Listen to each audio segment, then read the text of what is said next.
Ya, chicos, vamos a iniciar la clase entonces. Yo soy la doctora Erika Kraus, soy neuróloga adulto de la Clínica Dávila Vespucio y vamos a dar inicio al módulo de enfermedades desmielinizantes con la clase de esclerosis múltiple.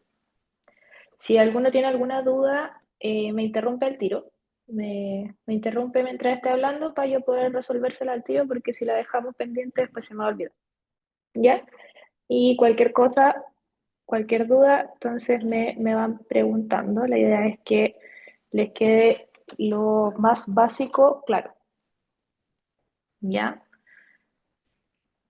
Entonces, la esclerosis múltiple, lo básico es que es una enfermedad inflamatoria del sistema nervioso central. Hay desmielinización y daño axonal, que es crónico, concomitante y degenerativo. Por lo tanto, va generando daño acumulado, ¿ya? Vamos a tener hartas áreas de desmielinización o placas en la sustancia blanca del cerebro y la médula espinal. Entonces, es a lo largo del sistema nervioso central. Y como les explicaba antes, hay una patología axonal y desmielinizante que es paralela. Entonces tenemos tanto daño desmielinizante como axonal que va progresando de manera paralela, no es uno primero y después el otro, ¿ya? Eh, la expresión clínica es muy polimorfa, por lo tanto, una enfermedad que es de difícil diagnóstico, ¿ya? Y también evoluciona muy impredecible. Hay que tener en consideración que se presenta más frecuentemente en mujeres jóvenes, por lo tanto genera incapacidad y morbilidad en pacientes que son en edad funcional, ¿ya? Hay un predominio de mujeres y de raza blanca, y la edad de inicio entonces son pacientes en edad productiva, de 26 a 31 años en la media, y es raro encontrarlo, muy raro encontrarlo en niños, y también es rara la presentación en mayor de 50 años. Que sea raro significa que no es que no se pueda presentar, sino que es menos frecuente, ¿ya? La prevalencia a nivel del globo no es similar o uniforme. Hay países donde hay mayor prevalencia y estos son los más alejados del Ecuador.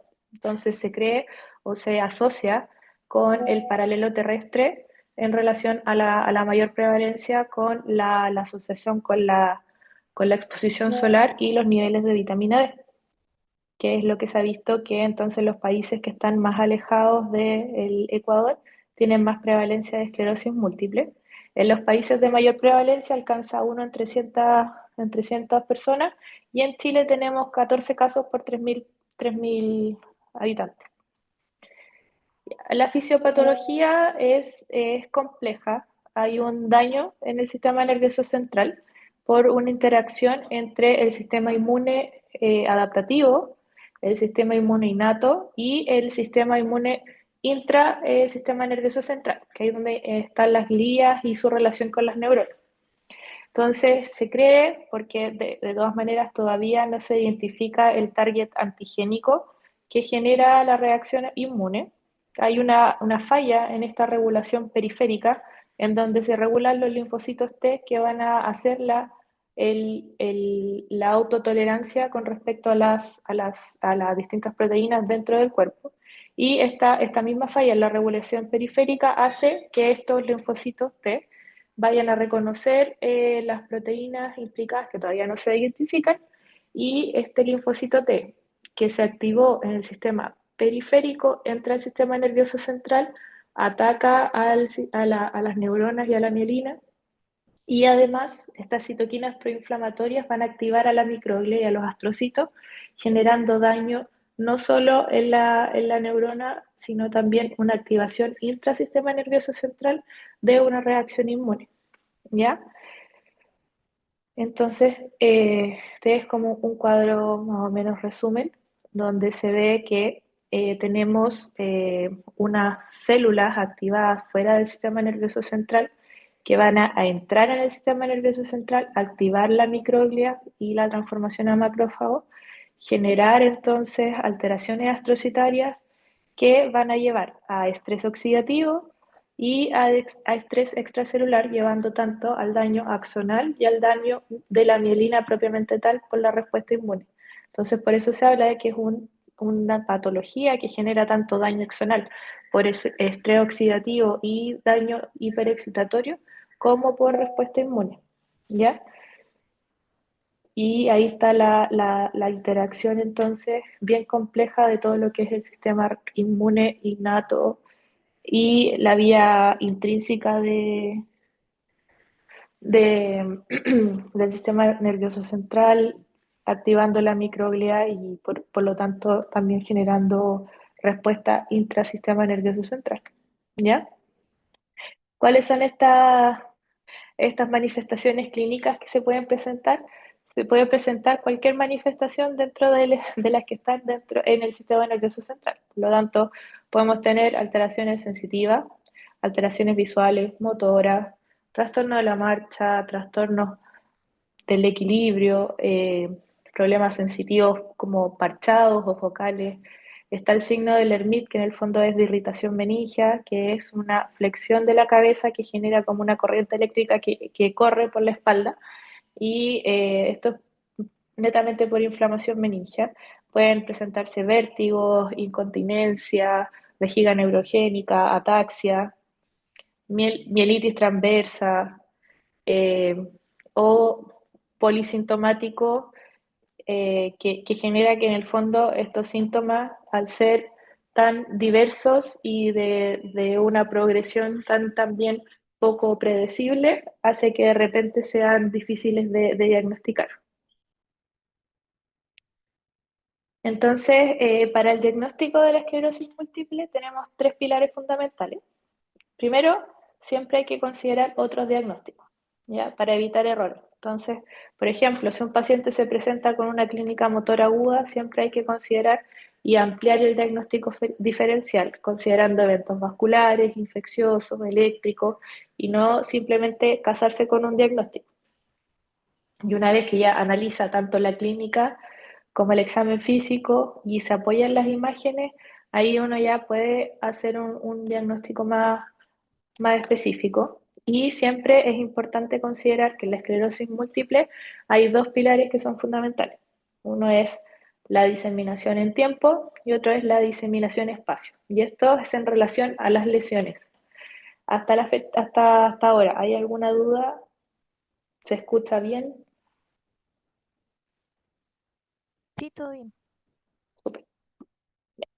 Entonces, la diseminación en tiempo es encontrar lesiones en los sitios típicos de esclerosis múltiple, ¿ya? Y esto habla de que no es una lesión única o un evento aislado, sino que hay una enfermedad activa que está produciendo distintas lesiones cerebrales. Y la diseminación en espacio es que en el fondo hay distintos lugares que están siendo alterados por esta inflamación, que van haciendo características que nos van a ayudar también con el diagnóstico. En el 2017, estos criterios vienen de mucho antes, pero en el 2017 se hizo la penúltima actualización y se definieron criterios para el diagnóstico de esclerosis múltiple, ¿ya? Y estos criterios son los criterios de McDonald's, que son los que recientemente se actualizaron el año pasado. ¿Qué es lo que buscan los criterios de McDonald's? Aumentar la sensibilidad del diagnóstico para evitar los diagnósticos erróneos y por lo tanto tratar a pacientes con tratamientos que son muy invasivos que no lo requieren, ¿ya? Entonces, ¿qué es lo que nos dicen estos criterios? Es que un paciente se puede considerar como probable esclerosis múltiple cuando tenemos más de 2 ataques clínicos con con su respectiva lesión en la resonancia. Entonces tenemos dos ataques clínicos separados en el tiempo con más de 2 lesiones separadas en espacio. Nos cumpliría entonces la diseminación en tiempo-espacio y teníamos un diagnóstico más probable de esclerosis múltiple. Después, mayor a 2 ataques clínicos con una lesión clínica objetiva y la historia clínica de un ataque previo o lesión previa, ¿ya? Porque lo que siempre se busca entonces es cumplir los criterios básicos de tiempo y espacio, ¿ya? Cuando, por ejemplo, tenemos una lesión con evidencia clínica objetiva, pero no tenemos en la resonancia un antecedente que haya sugerido una lesión previa, ahí lo que buscamos entonces es o buscar la diseminación en espacio en la resonancia o también se puede buscar con las bandas oligoclonales para poder determinar si hubo una respuesta inmune y tenemos entonces los dos criterios de tiempo y espacio. También se puede considerar probable una esclerosis múltiple cuando estamos presentando un ataque clínico, o sea, por ejemplo, un síndrome clínicamente aislado, con las lesiones entonces evidentes en la resonancia o la demostración de las bandas oligoclonales en el líquido cefalorraquídeo, que es lo que les comentaba, que en el fondo esto evidencia que hay una respuesta inmune y hay un aumento de la respuesta inmune dentro del sistema nervioso central, porque lo que se busca son entonces producción de IgG que esté intrasistema nervioso central y eso hace que aparezcan bandas distintas al comparar el suero con el líquido cefalorraquídeo. Esas son las bandas oligoclonales. Lo que buscan entonces es ir viendo en la electroforesis cuántas bandas van apareciendo y si son similares entre el líquido cefalorraquídeo y el suero o si aparecen bandas dentro del sistema el del sistema nervioso central o en el líquido cefalorraquídeo. Y eso nos habla de que hubo una lesión inmunomediada y nos da el criterio de diseminación en tiempo, ¿ya?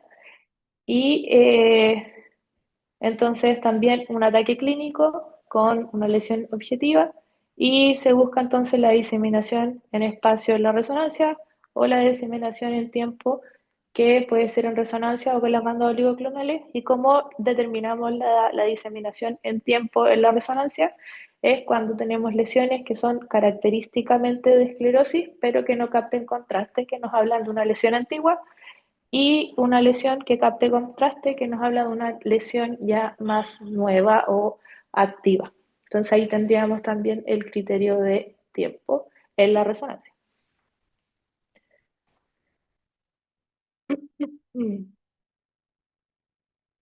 Entonces, eh, esto es como súper importante de los criterios, por eso está hartas veces en la presentación, que es lo de la difusión en espacio y la difusión en tiempo. Entonces, en espacio es cuando tenemos más de una lesión mayor de 3 milímetros en la resonancia. Y estas pueden ser en lugares típicos, ¿ya? Y estos lugares típicos de esclerosis múltiple, que esto es súper importante, son periventriculares, corticales o yuxtacorticales, tienen que estar en contacto con la corteza, infratentoriales, médula espinal, y en el 2024 se incluyó el compromiso del nervio óptico, ¿ya? Y la difusión en tiempo, entonces es lo mismo que le explicaba, las lesiones de la esclerosis múltiple se ven hiperintensas, eso quiere decir brillan en T2 y cuando son nuevas realzan con el contraste con gadolinium. ¿Por qué? Porque hay una inflamación activa, entonces eso hace que capte contraste, ¿ya? Y entonces lo que buscamos para hacer la difusión en tiempo en la resonancia es que haya una lesión antigua y una lesión que contraste, que realza el contraste, que significa que sea nueva. ¿Cuáles son las actualizaciones más importantes del 2024 a los criterios de McDonald's? Entonces, lo que tienen que considerar es que los criterios de McDonald's del 2017 son los criterios básicos, que en la actualización del 2024 se le agregaron algunas características para ampliar el porcentaje de pacientes con el diagnóstico, ¿ya? Entonces, se agregó, como ya les nombré, el nervio óptico como quinto sitio topográfico para diseminación en espacio.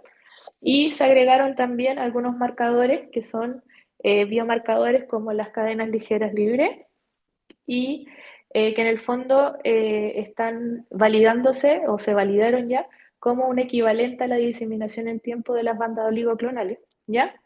Y otros signos radiológicos que se han visto que están presentes en las lesiones por desmielinizantes de esclerosis múltiples, como es el signo de la vena central y el borde paramagnético, que son, en el fondo, son características de la resonancia magnética que tienen muy frecuentemente las lesiones de desmielinizantes en esclerosis múltiple y se diferencian con las otras enfermedades desmielinizantes del sistema nervioso central. Entonces nos permite poder tener un diagnóstico diferencial más certero, ¿ya? Y se agregaron también los subtipos clínicos dentro del diagnóstico, como es el síndrome radiológicamente aislado, siempre y cuando cumplan los criterios de diseminación en espacio, y el síndrome clínico aislado, ¿ya? Entonces, estas son las lesiones que me interesa que vayan conociendo, que son características de esclerosis múltiple. En médula tenemos estas lesiones que se ven más blanquitas. Esta es la médula y lo blanquito es el líquido cefalorraquídeo. Entonces, en médula tenemos estas lesiones que son ovoideas y no abarcan más de 3 espacios vertebrales, ¿ya? Que esa es una de las cosas principales en esclerosis múltiple. Son lesiones pequeñas que usualmente no tienen todo el diámetro de la médula, no abarcan toda una lesión eh, con todo el diámetro y son cortitas. Entonces son lesiones ovoideas, cortas, ya que no comprometen toda la totalidad de la médula. y son principalmente encontradas en médula cervical. Otra de las características de la esclerosis múltiple, como ya les dije en los sitios típicos, son las lesiones periventriculares. Entonces acá tenemos el ventrículo y todas estas lesiones o bolillas que vemos pegaditas al ventrículo son lesiones típicas de esclerosis múltiple. Esta imagen en particular es la que se denomina dedos de Dawson. ¿Por qué?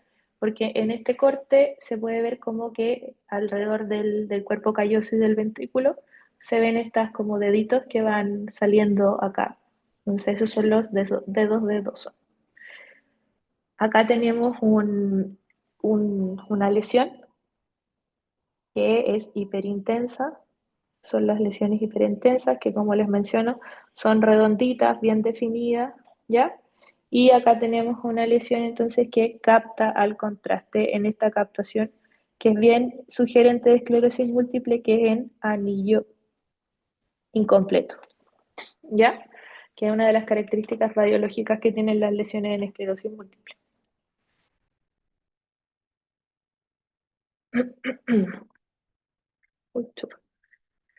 Entonces, ¿qué tenemos que tener claro para hacer el diagnóstico? Uno, es que tengamos una presentación típica de esclerosis múltiple, tanto clínica como radiológicamente, y que se vea objetivamente que hay una progresión en tiempo. Entonces, para eso nos basamos en la historia, en el examen físico, en la imagen, en los test de laboratorio, y siempre es importante ver si es que hay algún diagnóstico que sea mejor para el cuadro clínico, ¿ya?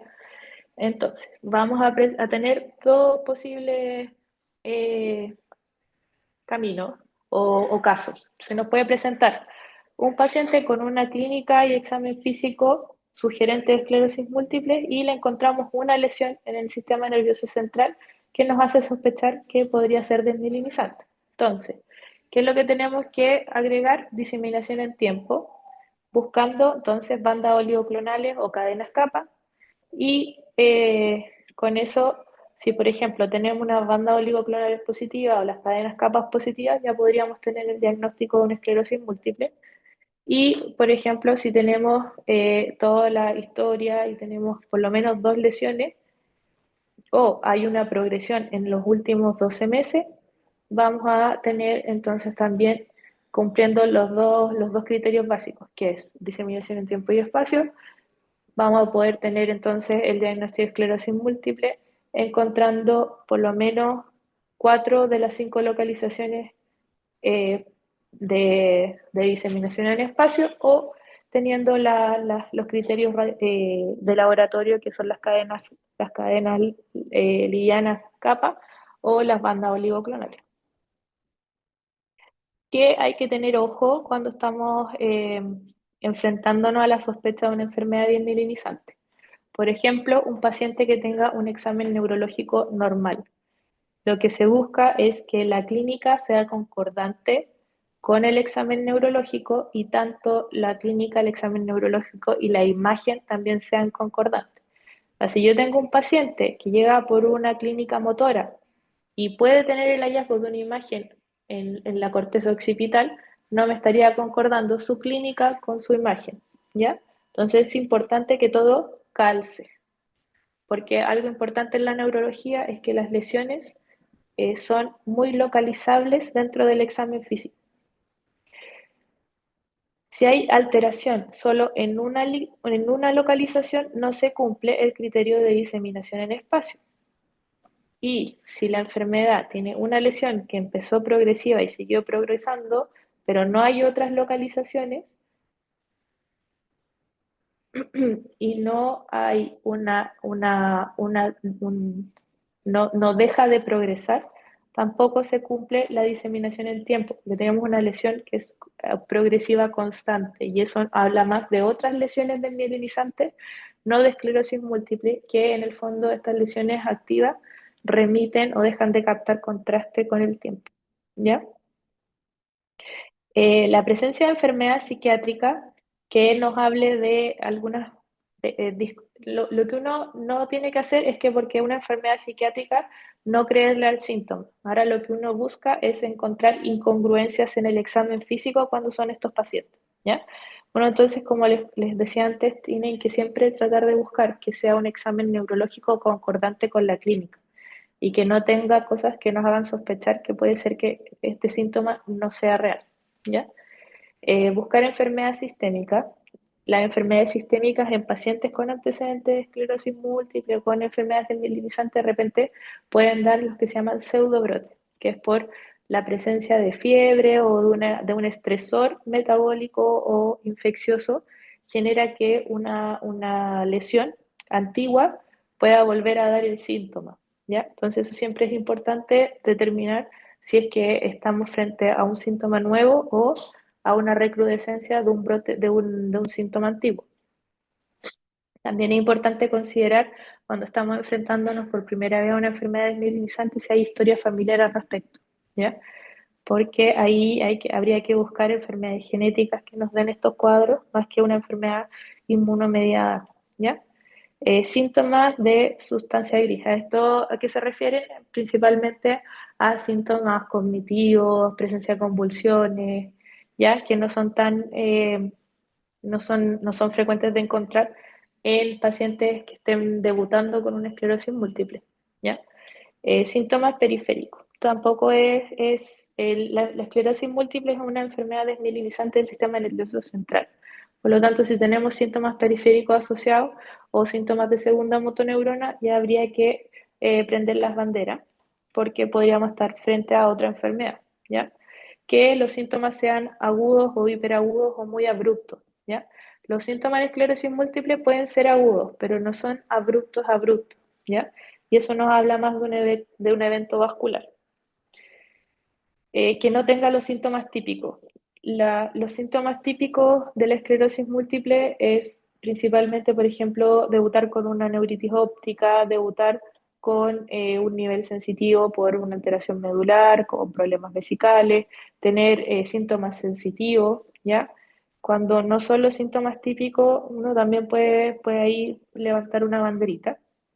Y otra cosa que nos hace sospechar que puede ser que no estemos frente a una esclerosis múltiple es que tenga una evolución benigna.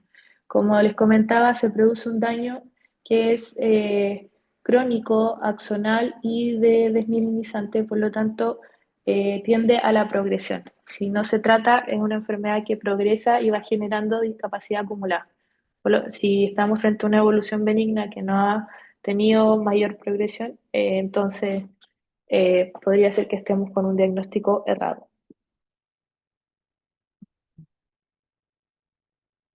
¿Cuál es el estudio básico según la guía chilena? Que esto sí o sí lo tienen que tener más o menos claro cuando se esté sospechando un brote desmielinizante.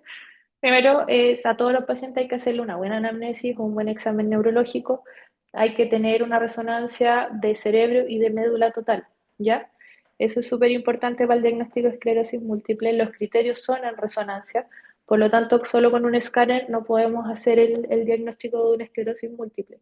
Hay que pedirle el estudio de líquido cefalorraquídeo y agregar las bandas oligoclonales y los índices de inmunoglobulina en líquido y en suero, ¿ya? Porque si estamos sospechando un desmielinizante y, por ejemplo, nos aparecen dos lesiones, tenemos concomitantes, tenemos que cumplir los criterios básicos de tiempo y espacio, por lo tanto, las bandas oligoclonales son fundamentales para el diagnóstico y nos apoyan con mayor porcentaje de especificidad. Tenemos que pedir exámenes generales, exámenes reumatológicos eh, y exámenes infecciosos. ¿Por qué es importante los exámenes infecciosos? Porque en el fondo el tratamiento va a ser inmunosupresor o inmunomodulador. Si tenemos una infección activa, no lo podemos tratar, ¿ya?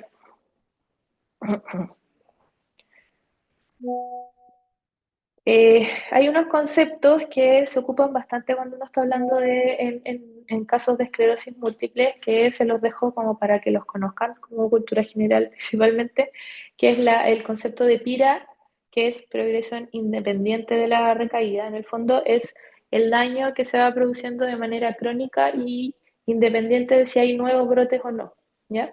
Que es un empeoramiento continuo y gradual, que es lo que va generando el daño progresivo. Y el empeoramiento asociado a recaídas, que en el fondo son los nuevos brotes, las nuevas recaídas que van generando nuevos daños o discapacidad asociada.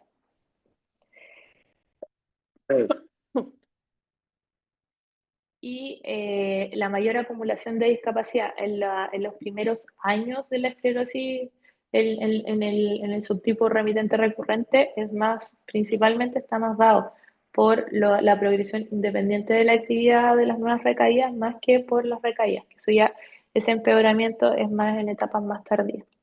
Entonces acá están principalmente graficados lo que es la progresión según los síntomas en relación al daño producido por recaídas y por este daño que es continuo. El brote, entonces, esta es una definición que es importante que manejen. El brote es una alteración o una focalidad neurológica objetivable al examen físico y importante es que dure más de 24 horas en ausencia de una intercurrencia febril, porque como les explicaba, si un paciente está con fiebre, con una alteración metabólica, una lesión antigua puede, por estrés neuronal, puede volver a dar síntomas y eso en el fondo sería un pseudobrote, que no es una lesión nueva, ¿ya? Los síntomas que son episódicos o que vienen y se van en minutos u horas, que no alcanzan a durar más de 24 horas, no son brotes, ¿ya? Y la fase latente es el intervalo entonces entre el primer brote y cualquier otro brote.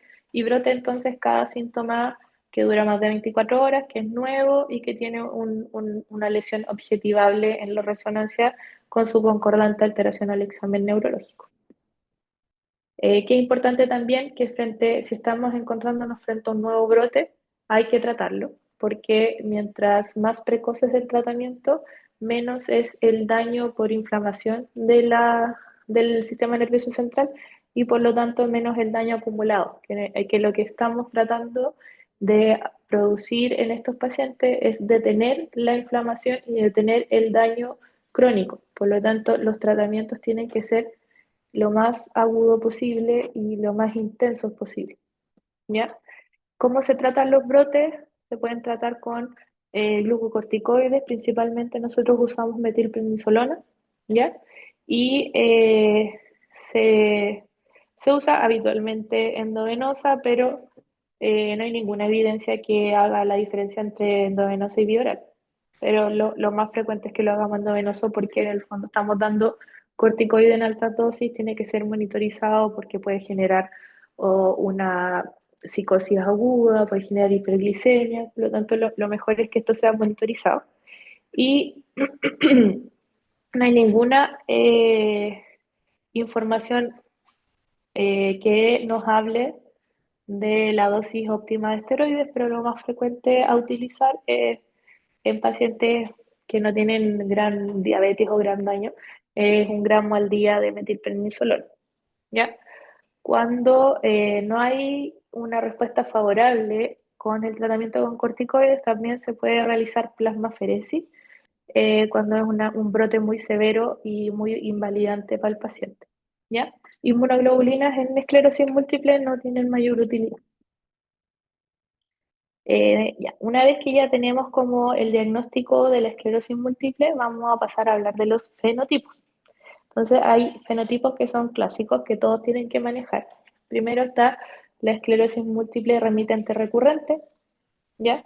Que es el caso más frecuente, en donde tenemos un brote, un periodo de latencia y otro brote. Y esto va generando esta como curva escalonada o por picos de discapacidad que se va acumulando a lo largo del tiempo, ¿ya? Después tenemos la esclerosis múltiple secundariamente progresiva. Entonces acá tenemos el paciente con estos brotes y periodos de latencia en donde se va acumulando discapacidad, pero llega a un punto, la discapacidad empieza a aumentar y a progresar independiente de la aparición de los brotes. Y tenemos entonces la esclerosis también, la primaria progresiva, que es esta esclerosis múltiple que al momento del inicio, independiente de los brotes, empieza a progresar de manera ascendente constante y no tampoco tiene mucha respuesta a los tratamientos. Es de las más severas de los tipos de esclerosis. Y también tenemos la esclerosis múltiple primaria recurrente, que es en el fondo esta esclerosis que aumenta y también se asocia a brote, pero eh, hay un daño que aumenta de manera progresiva pese a la aparición o no de brote.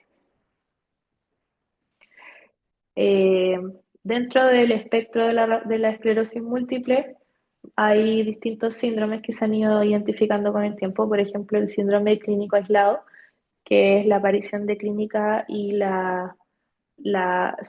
covalente, o sea, su correlato en la resonancia de un episodio.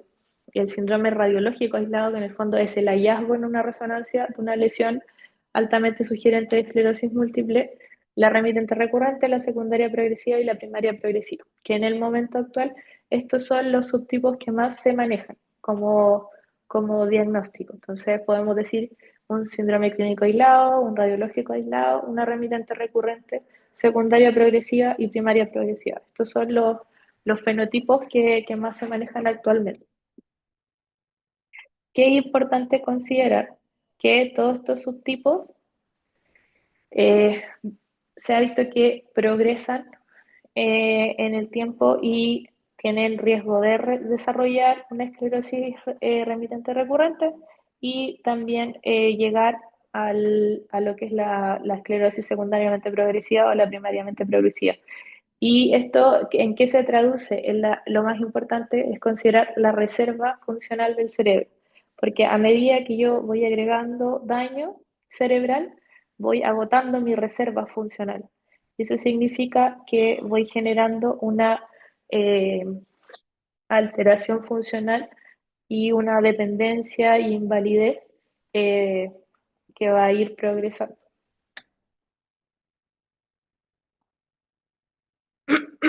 ¿Dudas hasta la fecha, hasta el momento?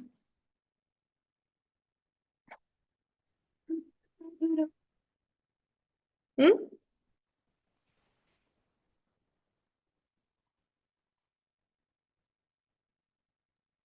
No, Entonces, claro. Todo bien. súper. El síndrome clínico aislado, o SIS, en general, por ejemplo, pueden ser alteraciones visuales o una neuritis óptica. ¿A qué nos referimos nosotros con neuritis óptica? Que como esta es la primera clase, de repente hay términos que puede que no entiendan, por eso les decía, si tienen alguna duda, me la pregunten. La neuritis óptica, que es clásicamente en relación a enfermedades desmielinizantes, es una pérdida de la agudeza visual con dolor a la movilización y alteración de la visión de los colores, eh, una se degrada el color, ¿ya? También se pueden ver síntomas sensitivos, unilaterales, acompañados o no de disfunción gastrourinaria, y también los síntomas más clásicos son de fosa posterior. ¿Por qué? Es por los sitios típicos de alteración en esclerosis múltiple, ¿ya? Entonces, esos sitios típicos generalmente se asocian a estas características clínicas. Y como les decía, es importante que el síntoma dure más de 24 horas, ¿ya? Esto también ya se los dije, es importante que tanto el síntoma como el examen neurológico sean concordantes y que se encuentre una lesión que también sea concordante con lo que uno encuentra en el examen físico en la resonancia, ¿ya?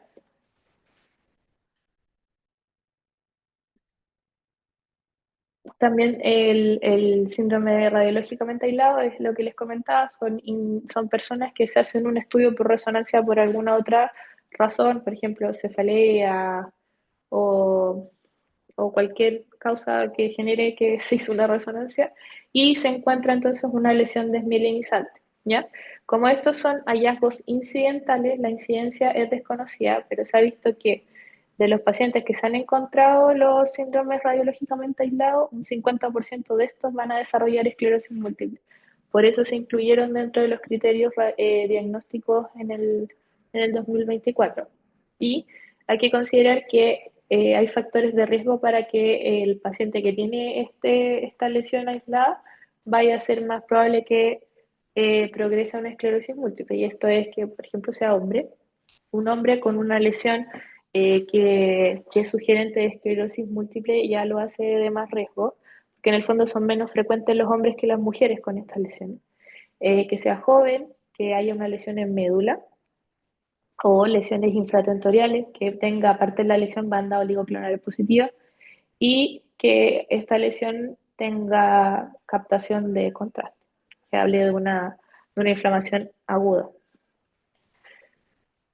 Por lo tanto, cuando se identifican estos síndromes, actualmente lo que se está optando es por iniciar tratamiento para reducir entonces la morbilidad y la pérdida de reserva funcional asociada a la progresión. La esclerosis múltiple, entonces, como les explicaba, la remitente recurrente se caracteriza por estos brotes separados por tiempo libre de síntomas y en general la aparición de un nuevo síntoma es agudo subagudo, ¿ya? No es tan abrupto como que de un minuto a otro el paciente empezó con los síntomas, sino que tiende a ser un poquito más lento, de horas a día, ¿ya? Y el síntoma entonces se mantiene semanas y luego empieza a recuperarse eh, de a poquito. Entonces, lo importante es que la lesión, aunque el paciente recupere la función, se queda. Entonces, ese cerebro que ya se perdió. Por eso es importante controlar la enfermedad y controlar la progresión, ya que esto nos ayuda a mantener una buena reserva funcional y a evitar que se vaya perdiendo el volumen cerebral. ¿Ya?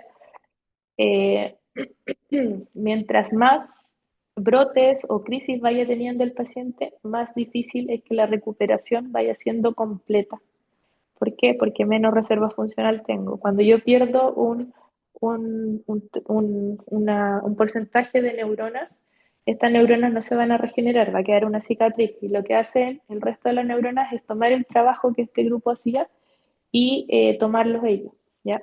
Pero mientras más neuronas se van perdiendo, más funciones se van perdiendo porque no son capaces de tomar todo el trabajo que tenían anteriormente. Lo que se calcula aproximadamente es que por cada evento clínico pueden haber aproximadamente 10 lesiones que caen en espacios silentes de la sustancia blanca. No todas las lesiones van a producir síntomas. ¿Por qué? Porque hay muchos espacios en sustancia blanca que son silentes. Entonces yo puedo tener muchas lesiones y pocos síntomas, pero eso no significa que no tenga su correlato clínico a largo plazo, porque esto va igual a afectar el volumen encefálico cerebral.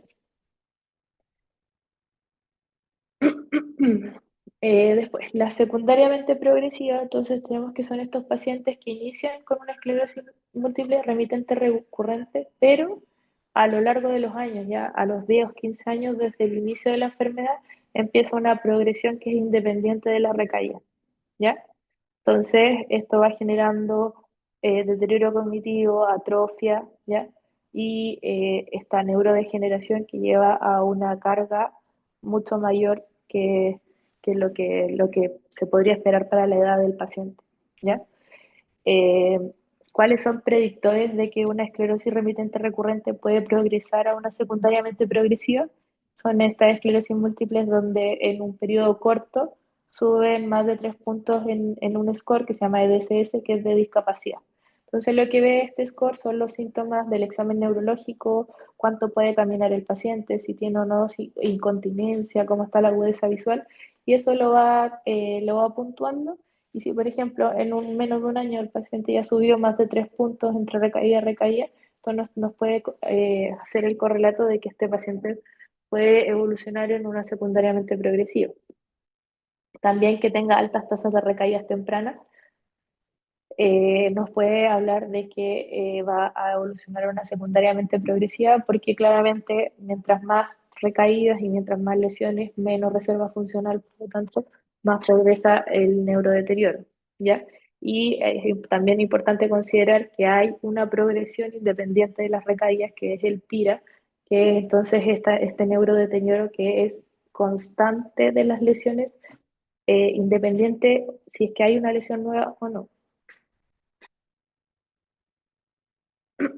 Y la esclerosis primariamente progresiva son estas esclerosis múltiples muy complejas, en donde en un año se ve progresión de los síntomas iniciales, ¿ya? y este año de progresión puede ser tanto prospectivo o retrospectivo, donde no necesariamente se asocia a nuevas lesiones, sino que hay una progresión constante. ¿Cuáles son los criterios? Entonces, más de una lesión característica de esclerosis en hiperintensa en T2, en las regiones típicas de esclerosis múltiple o con bandas oligoclonales positivas. Tenemos que tener en el fondo la diseminación en tiempo y espacio con las regiones características de esclerosis múltiple y que tenga entonces este año de progresión sin tener un brote o una recaída categórica o clínicamente demostrada.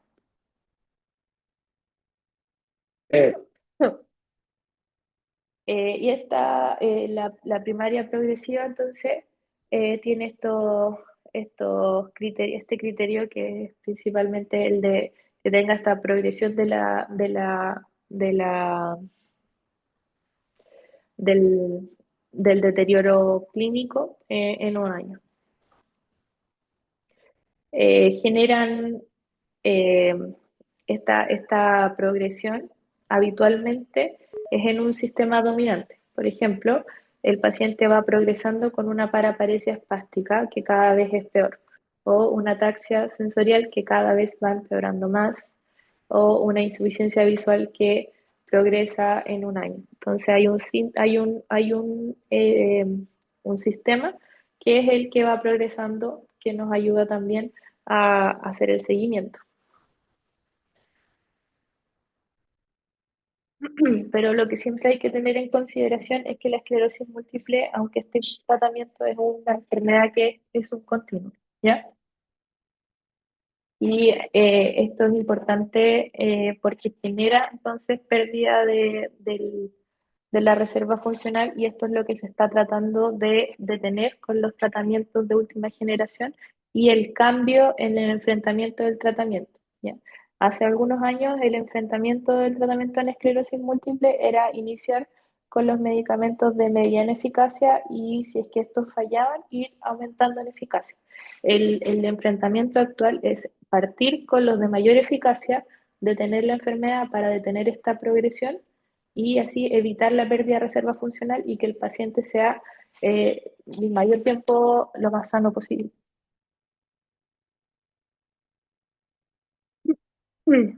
Ya. ¿Cuáles son los biomarcadores, que son los signos que se agregaron entonces en los últimos criterios para el diagnóstico?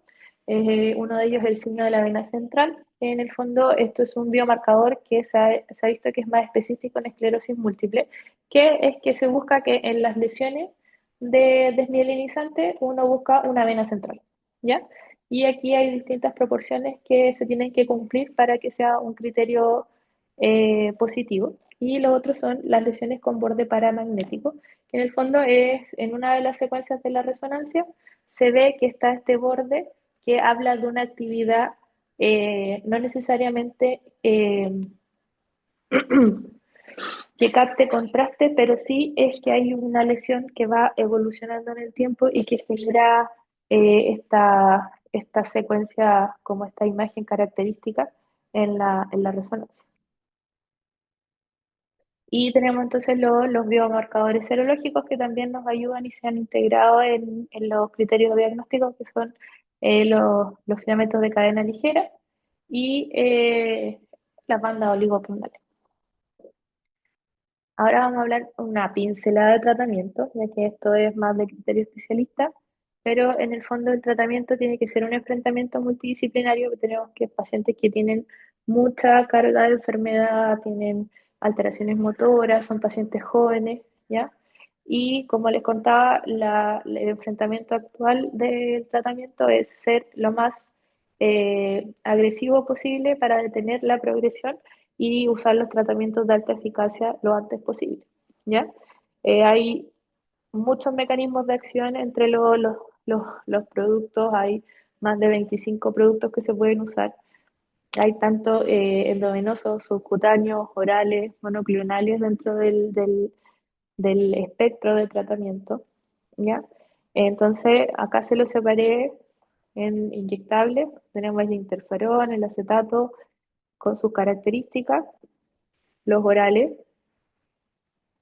y los anticuerpos monoclonales. En esta parte no es tan necesario que ustedes las manejen, es para que más o menos sepan cuáles son los nombres y más o menos de qué estamos hablando, ¿ya?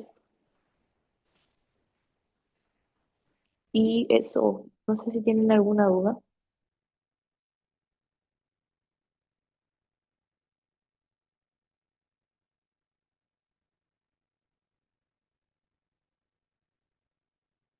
No, profe.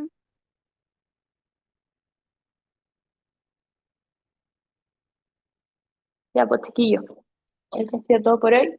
El próximo viernes vamos a tener el resto de enfermedades, una pincelada del resto de las enfermedades desmielinizantes, porque no todo lo desmielinizante es esclerosis múltiple. Eso también hay que considerarlo porque no es tan fácil el diagnóstico, ¿ya? Así que nos vemos el próximo viernes, misma hora. Gracias, profe. Gracias. Chao, chao. Chao, profe, gracias.